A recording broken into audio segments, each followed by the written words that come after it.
we go.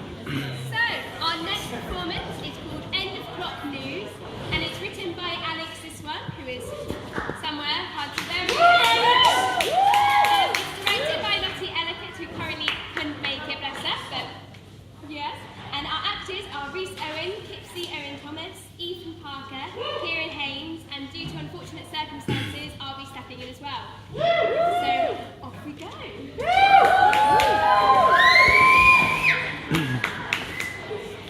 Okay, roll.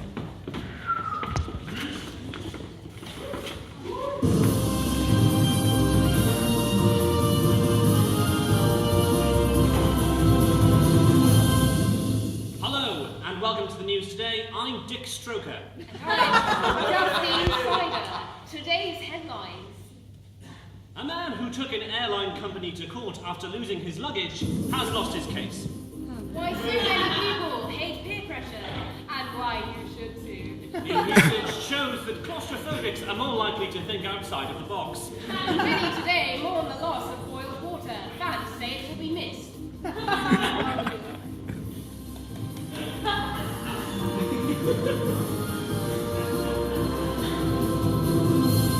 But first, in local news, the Son of God, Jesus Christ, has returned from heaven.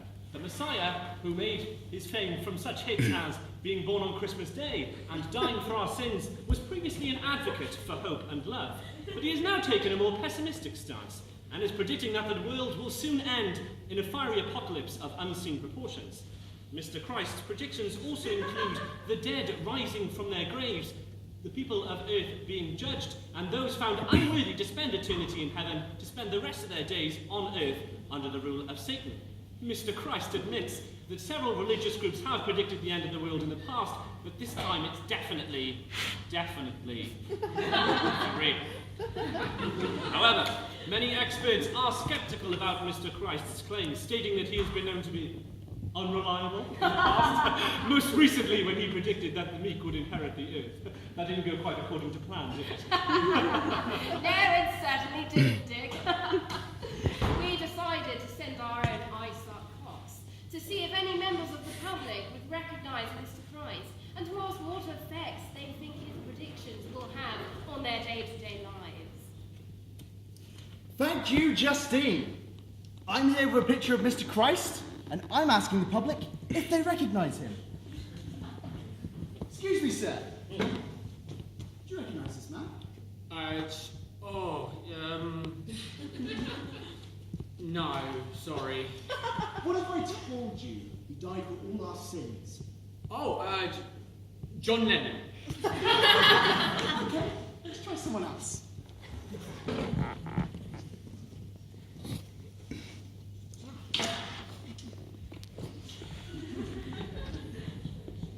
Hello, sir. Could you identify this man for me? Oh, yeah, no, I could do that. That's Jesus Christ, that is, yeah. Love him back in the day. Is he making a comeback then? He's predicting the world will end and all true believers will ascend to heaven. Oh, bloody hell, I've just bought 2 tickets to the game on Wembley, Saturday on Wembley. Oh, it's just, it's typical, it's just typical, you know? So you think that there's some truth to what Mr. Christ is saying? Well, I mean, he is the Son of God, or so he says, but then again, he was tied to all them Catholic priests. I don't think anything was ever proven. Well, you know, he's a bit of a dodgy geezer, really, isn't he? I mean, his mum is meant to be... Okay, let's talk to someone.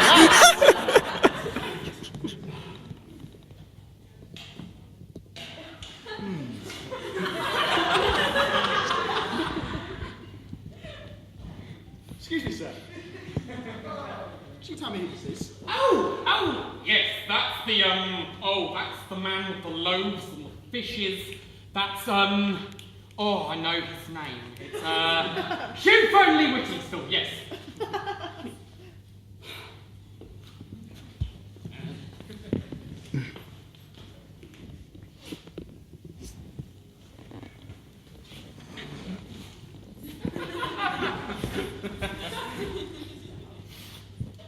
Could you tell me who this is, sir? Well, oh, Jesus Christ! Yes! And Mr. Blessed said he'll give back all the children once all of his hair will return. Dick? Harrowing stuff, Justine. Next up, some trouble involving funeral homes as the dead are rising from their graves. Yes, graveyards across the country have been taken over by the bodies of the buried, climbing out of their graves to roam the nearby areas. Many funeral homes and churches were also shocked when their caskets were flung open and the deceased got up and started making small talk. We even have reports that several of these service crashers actually emerged from their own coffins only to politely sit in the pews and watch the rest of their service. We decided to bring in Health Secretary Lord Lee Leavings to discuss the matter. Lord Leavings, I believe the matter on everyone's minds right now is, of course, the inheritance tax. Well, yes, that is the most immediate problem, and a lot of these zombies will no doubt be looking for compensation for their trouble, which, of course, the government is reluctant to give it to them.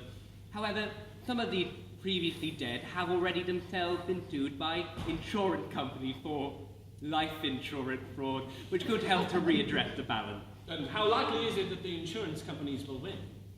I couldn't possibly say at this point, but I do predict these cases will go on for a long time, and mass zombification is rather a legal grey area. And how has this affected the emergency services? Well, there have been 0 murders since the event, and any previous murders have now been solved by simply asking the person who was killed. Fires are no longer a problem nowadays, so instead of calling the fire brigade, most people just let the fire do its own thing and burn itself out. And of course, people aren't dying anymore. No, the total mortality rate today for hospitals has been at absolute 0, which, if anything, proves that the NHS is totally overfunded and is a needless drain on our economy. We need to privatise! Can we please stick to the subject matter, Mr. Secretary? Yes, of course, I'm sorry. Finally, what is your opinion on those arguing that the deceased should be allowed to marry? Well, I think it's simply ridiculous. There's nothing whatsoever in the Bible about the dead being allowed to marry. And I mean, if we allow them to marry, where does it stop? Jesus Christ said that marriage should be between a living man and a living woman. And that's the way it should stay. Of course, some of them are already married. I remarried after my wife died, and so now she's back. I'm left in a rather sticky situation.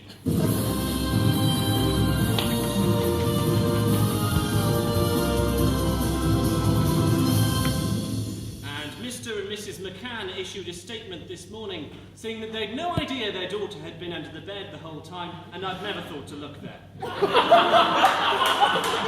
Harrowing stuff, Dick. Next up, a strange weather headline, as many people have reported seeing others rising naked into the sky and through the clouds, apparently to paradise.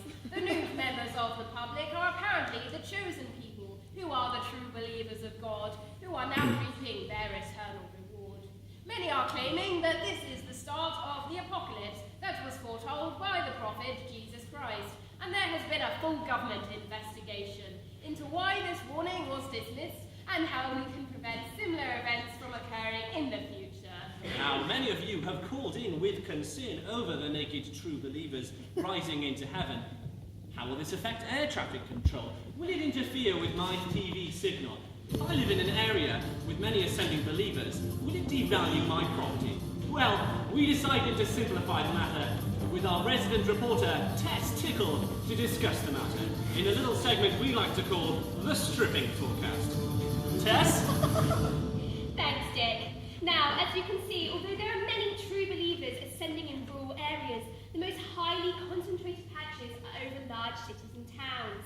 Most of the affected areas seem to be in the south, so for you viewers in the north, you will have very little to worry about.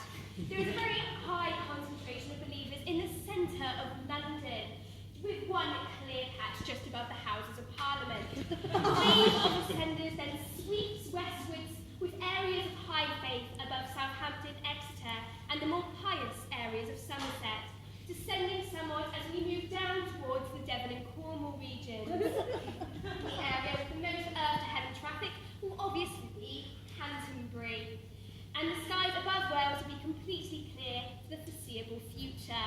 Back to you, Dick.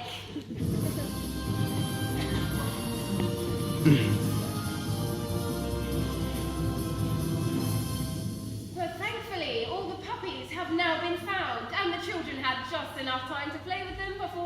must pick them up from the farm. Dick? Harrowing stuff, Justine. Next up, events in the Christgate prophecy story have escalated this week as the devil has come to earth to reap our unrepentant heathen souls for all eternity. The devil has issued a statement saying that all the Denzians of earth will be subjugated to everlasting pain and punishment for the sins we have committed. He goes on to say that he looks forward to spending the next few eternities working with us and that he thinks everyone will get along just fine as long as you love each other and don't mind having your flesh flayed from your bones. The devil has already put many of his new policies as the merciless tyrant of the world into place, such as those found guilty of heresy being burned alive, profligates being torn to pieces by hellhounds, and raising university tuition fees by a further £250. In addition, many of history's most evil figures have been given places of authority in this new fiery hell. Dale Winton is now master of torture, Genghis Khan has been made general of the demonic hordes, and Boris Johnson remains the devil's foreign secretary. We're now going to have a look at some of the headlines the papers will be putting out tomorrow. The Telegraph has gone with, "All hell breaks loose." Literally. The Daily Mail has put, "Migrant crisis reaches breaking point as thousands of undocumented demons pour into UK." And The Sun is printing, "Jeremy Corbyn fails to wear tie during peace talks with Satan." I'm just getting some breaking news. This just in, Justine. Just in, the latest declaration by Satan is that all news reporters will live out their days subjected to the most painful torture known to mankind. The torture is endless and will commence immediately. And so, that appears that's all we've got time for. Do email in with your thoughts and suggestions about tonight's programme. We won't be seeing you tomorrow, so take care and good night. Good night. Oh! Oh my God! We're on fire! My balls up to my nose! Fishing line! This is the least arousing pain I've ever experienced in my entire life. Oh!